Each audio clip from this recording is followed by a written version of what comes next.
Halo Bapak Ibu, saya membaca satu artikel. OII itu yang penting actionnya.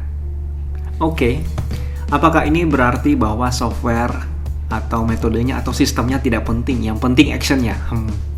Kira-kira itu maksudnya kah?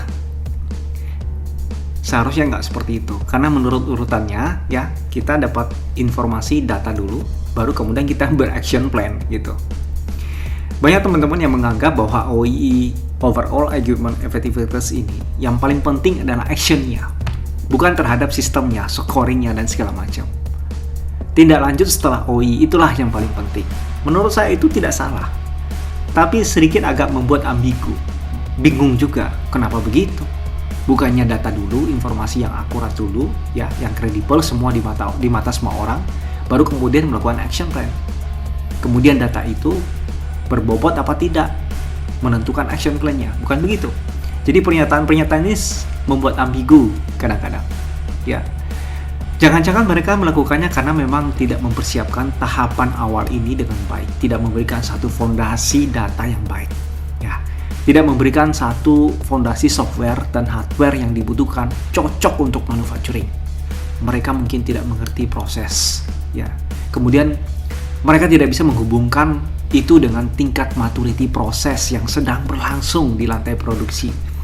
Mungkin mereka tidak memahami bahwa sebenarnya Lean Six Sigma itulah formula yang membentuk satu culture di lantai produksi. Dan ini terkait langsung dengan proses digitalisasi transformasi yang kita lakukan. Ya, mungkin mereka belum memahami apa itu data mining, apa itu machine learning, dan bagaimana big data analytical bekerja. Mari kita bicara tentang action plan-nya. Bagaimana kita melakukan action plan yang baik atau menindaklanjuti dari OII scoring. Apabila datanya misalnya tidak komprehensif, ya hanya OII scoring doang dan komponen-komponennya, itu sih menurut saya tidak cukup. Masih jauh panggangan dari api. Tidak ada data-data dan sebelah mana yang paling dominan dari semua downtime yang timbul.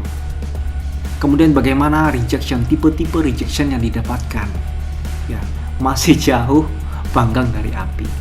Sistem tersebut akhirnya tidak bisa ditindaklanjuti dengan baik dengan action plan, ya. Bicara action plan. Kalau di tahap awal saja sudah mentok, sudah sedikit, nanti balik lagi ujung-ujungnya akan tergantung lagi kepada subjektivitas dan pengalaman seseorang. Itu sangat dominan jadinya, bukan sistem yang bekerja, tapi orang yang bekerja. Ini berbeda jika sistem yang kita kembangkan sudah menyuguhkan banyak materi yang bagus sekali untuk bisa melakukan continuous improvement, sangat efektif, efisien, kredibel, langsung dari mesin dan sensor misalnya.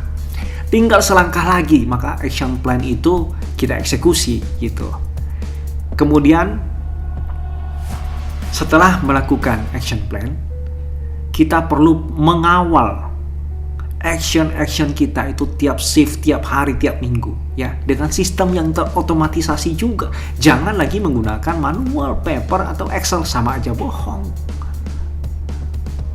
Kita sudah pakai fitur auto data collecting, tapi ketika action plan kita masih seperti itu, masih tergantung dari orang, ya sama aja bohong lah, timpang, ya. Kalau ini sistem bisa terotomatisasi juga, semua bisa terukur, termonitoring secara real time, dan semua orang terlibat, ya, bisa mengkonsumsi, bisa berkontribusi terhadap proses produksi. Itu dilakukan secara real time monitoringnya. Nah, itu solusinya, solusi G2 setelah after OII. Bagaimana kemudian semua mesti terukur action plan-nya, terdokumentasi dengan baik. Jangan balik-balik lagi kepada proses manualnya.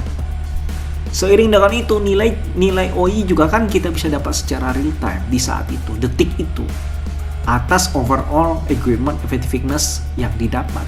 Sehingga apa? Semua orang bisa bercermin akhirnya. Apakah yang dia lakukan itu sudah efektif atau sudah berkontribusi positif terhadap overall equipment effectiveness atau tidak. Jadi real time jatuhnya. Nah, ini baru namanya solusi gitu, ya, mengurangi ketergantungan terhadap subjektivitas orang lagi. Sehingga kalau seseorang meninggalkan company atau pabrik, tidak akan banyak mempengaruhi tingkat produktivitas atau kapabilitas proses yang terjadi. Karena sistemlah yang bekerja, bukan lagi tergantung kepada orang. Kami di VMTech, kami mempunyai software namanya adalah software after OII scoring. berisikan library dari semua action plan yang sehari-hari dilakukan oleh teman-teman di lantai produksi. Di dalamnya ada konsep Lean Six Sigma Manufacturing, ada Fishbone untuk pendekatan root cause analisa, kemudian ada FMEA, kemudian ada decision tree yang bisa memberikan gain losses, kemudian probabilitas, sehingga analisa pengambilan keputusannya semua akhirnya dilakukan secara digital. Jangan lagi menggunakan Excel atau spreadsheet.